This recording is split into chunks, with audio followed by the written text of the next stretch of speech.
I don't think I ever seen a business fall so badly like the comic book industry in the United States. And the reason why I think it's spectacular is that this business didn't really fall because there wasn't a market. It didn't fall because there wasn't a demand for what they're doing. It didn't fall because of outside forces. No, they literally had the gold mine and they hired people, communists, masquerading as artists, which brought the company down through their own will. I mean, look, if you go on Twitter and you see how some of these people interact with their customers, you wouldn't believe it. Like, I would have to show it to you to believe.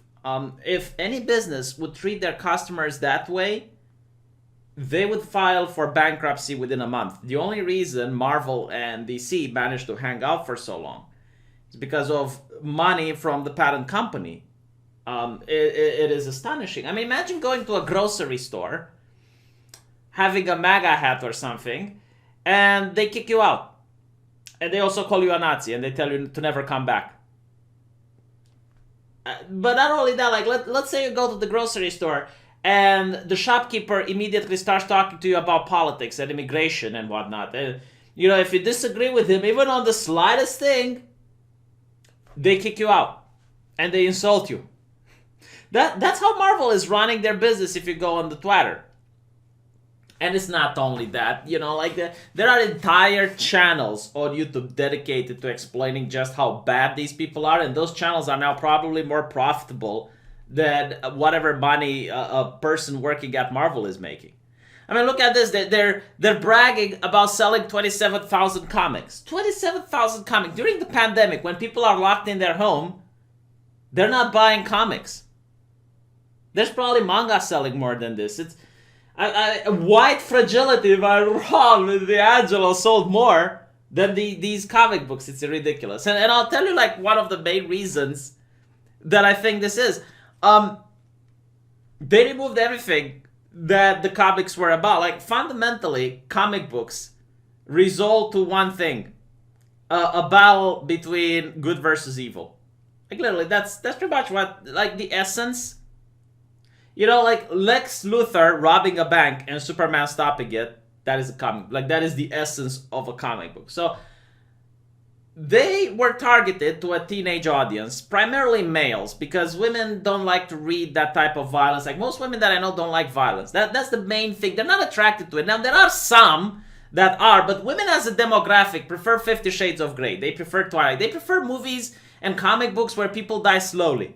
Men prefer stuff where people die really fast, like Mortal Kombat. Like, it's a demographic. Like, there are people studying this. And it's not a bad thing, by the way. Like, it's perfectly okay if people get to choose from different genres. You don't have to like everything. I don't like 50 Shades of Grey. My girlfriend doesn't like horror movies. It's fine. That doesn't mean, like, we can't get together or something. Where it's like she's a different human because she has different preferences. It's ridiculous, But anyway, right, so they looked at what do teenagers like? They like sex appeal, right? Like big titties, and they like violence. And there was like this lady who worked in the comic book industry for decades, and the left apparently stopped inviting her to various conventions because she's guilty of wrongthing. And she says it's like, yeah, I went into kickboxing because I noticed that when I was invited in the industry, all the comic books had fights in them. Like, that was the essence. It was the fight. The battle between, Batman and Joker. And she wanted to see how it's like to punch, how it's like to getting punched, in order to have like a better understanding when she's creating a comic book and, like really apply the physics. Like, okay, well, he got punched in the gut. That hurts more than getting punched, like that's what she did. That was the effort that she did to improve the industry, because she understands, like, this is what it's about. This is why people buy it. And then you have the new guard, which is like, no, we need to educate the masses because the masses are bigots. So let's remove the sex appeal. All the women need to have D cups, cover them all the way up to the neck. Make sure, because if a guy watches a woman, he's going to have like irrealistic depictions. Like, he's going to expect someone like, I don't know, the old version of Catwoman to be everywhere. I don't know the mentality. These people are nuts. I'm not trying to understand why. But it's like, okay, people buy comic books because they're attracted in the female characters, we're going to remove that. People buy comic books because of the fights, we're going to remove that. I'm not even kidding. Like, there are comic books that come out now which have absolutely no fight going on. It's like She-Hulk, A Day at the Office, where she talks about oppression and she talks about all this nonsense. It's like, I'm not saying that you can't make a good comic book without a fight. Yeah, it's called a manga. You know, people buy it, but like, you need to be talented in order to make it. And like, you know, when it takes something, I mean, this is the perfect example that you have on screen, right? They have the gold mine. I mean, you have the Marvel Cinematic Universe, which actually made comic books so popular that even people that I knew who dissed me for liking comics because it's childish and like cartoons are for kids, they started liking it. I knew girls that would diss men for liking comic books because it's childish, who went, oh my god, like Thor, it's so amazing, like it's got like that big head and he's so sexy, or Google Gaga, you know? Watch that movie, what is it called, 40-Year-Old Virgin? Like, it was so ingrained in the culture that they even made movies where the woman is shaming him for having like action figures and comic books, okay? Like that, it was a shame. It was considered something childish. And then they made it mainstream, like everyone went to the Marvel movies. And then when they went to the comic book stores, because it's like, okay, well, you know, like while I wait for the new movie to come out, I might as well just see what these comic books are about. They don't find a single person that they can, that they saw in the movie. I mean, look at this shit. Look at this shit. You know, like, this chick is pretty hot. Like, if you have her on a comic book, I would probably buy it. But, like, I don't know who she is. It's like, what the fuck? Okay, you took a random girl and you dressed her up as Captain America. What the fuck is it? Where's Steve Rogers? And that's the problem. You can't find him anymore. You know, it's like they went with the changing of the mantle trope. And they went like, okay, well, we haven't created diverse characters up till now. We're not really good at creating diverse characters because they don't sell. So what if we take an established superhero and change his skin color? And you know, that's diversity now. And the problem is, like, again, if you want to read about Tony Stark, you can't find him anymore. Like, he wasn't in the comics. You would, like, read about Ironheart, which was a black woman and whatnot. It's like, okay, that's nice, but I want to read about Tony Stark. Well, it's not available anymore. And if you don't like it, you're a racist. If you wanted to read about Wolverine, there wasn't. Now there was a female version. And it's like, well, where's Wolverine? It's like, well, there isn't. And if you don't like it, you're a sexist. It's literally that stupid. And not to mention, like, massive injection of state politics. Because they say, well, everything is political. Yeah, but when people talk about politics, they mean state politics. You know, like things that the Democrats are pushing. And that's pretty much what every single superhero is about now. So if I'm a right-winger, I can't enjoy that. I can't. It's like, why would I enjoy... Like, if you're a left-winger, do you enjoy right-wing propaganda being stuffed down your throat? Like, that was it. It was preaching. That was the main problem. It was preaching, and it was presented as the only option and whatever. I mean, it got so disgusting. I remember reading about Miss Marvel. And the first comic is the oppression that she experiences by getting a pat down at an airport. I got a pat down at an airport. I couldn't empathize with her oppression. I really couldn't. It's like, I don't give a fuck. Like, just get the pat down and move on. Like, what the fuck? You know, like, why do you think you're so privileged that you don't deserve a pat down at the airport? But no, it was like this horrible thing. And then it shows a couple of segments from her being in Pakistan. I think like it's her native country. And over there, everyone was like just a progressive, just, you know, like a good American. There was no sexism in Pakistan. There was like no religious oppression in Pakistan. Like everything was great. It's just like it was designed like a poorer America, I guess. And she talks about how horrible it is in America and how dreadful it is in America. And I think, like, if I'm an American and I read that comic, what impression would I get? You know, like, why would I buy? Why would I sponsor that? Like, if I happen to like America, then that comic doesn't resonate with me. I mean, I guess people from Pakistan can buy it, but like, oh no, wait, she doesn't cover her hair. So because she doesn't cover her head, it's probably banned there. They probably don't get those comic books there, do they?